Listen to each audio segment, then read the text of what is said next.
Jangan lupa subscribe dulu ya. Keduanya adalah mamalia arboreal. Baik kukang maupun kungkang adalah mamalia arboreal. Artinya mereka menghabiskan sebagian besar waktu hidup di antara dahan pohon, khususnya di bagian kanopi hutan hujan. Namun faktanya, kedua mamalia ini ternyata tidak berkaitan satu sama lain. Kukang tergolong sebagai primata, sementara kungkang termasuk ke dalam superordro Caenorhabdidae, sebagaimana armadillo dan terenggiling. Sementara itu, kukang termasuk dalam suborder Primata strepsirini yang hidup secara nokturnal. Suborder ini mencakup lemur, galago, dan poto dari Afrika, serta kukang dari India dan Asia Tenggara. Kungkang lebih banyak ditemukan di Amerika Tengah dan Selatan, sementara kukang banyak terdapat di Asia Tenggara dan daerah sekitarnya.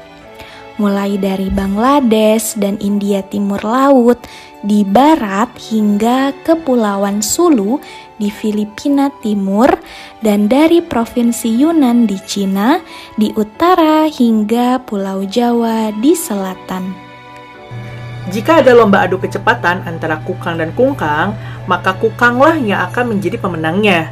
Kungkang hanya bergerak 17,70 meter per jam dan mereka selalu bergerak dalam kecepatan yang sama dan terukur. Kungkang begitu lambat, sehingga gang-gang tumbuh di bulu mereka.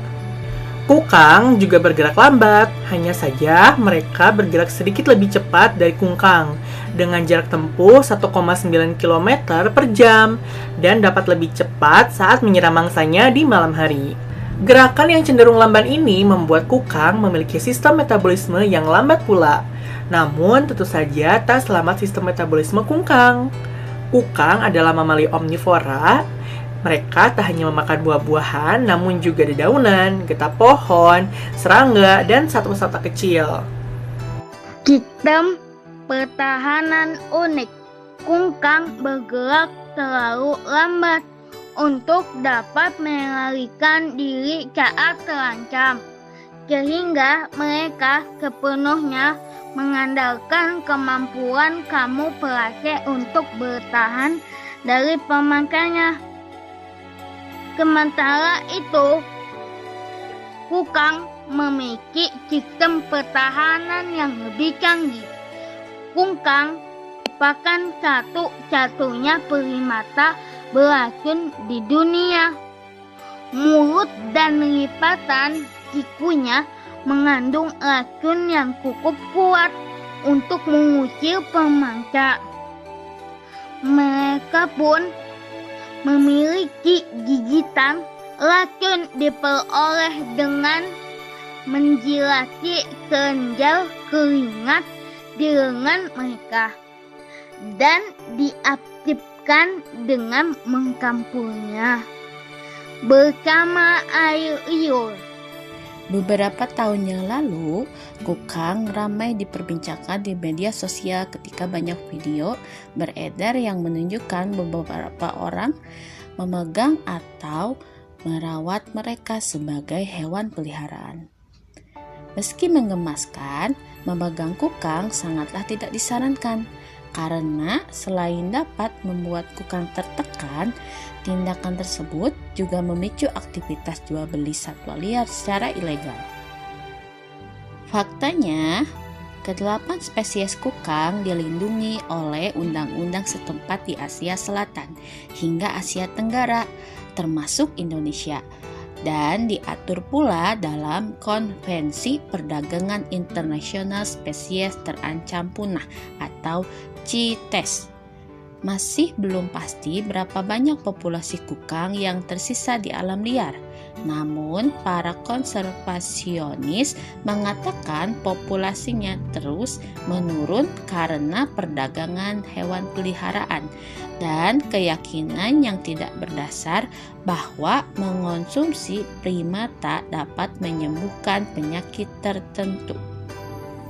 Salah satu spesies kukang, kukang Sunda atau Nycticebus koukang, telah diidentifikasi di kawasan restorasi ekosistem Riau di Semenanjung Kampar. Menurut IUCN atau International Union for Conservation of Nature, spesies ini dikategorikan rentan atau VU. Ia juga terdaftar dalam Appendix 1 dalam CITES atau Convention of International Trade in Endangered Species of Wild Fauna and Flora. Artinya, mereka terancam punah karena hilangnya habitat dan permintaan tinggal dari perdagangan satwa peliharaan eksotik. Kungkang pun bukan hewan peliharaan. Mereka sulit dirawat dan jumlahnya semakin berkurang. Dari 6 spesies kungkang 3 jari atau Pygmy Three-toed Sloth atau Bradypus pygmaeus masuk dalam kategori spesies terancam kritis atau CE.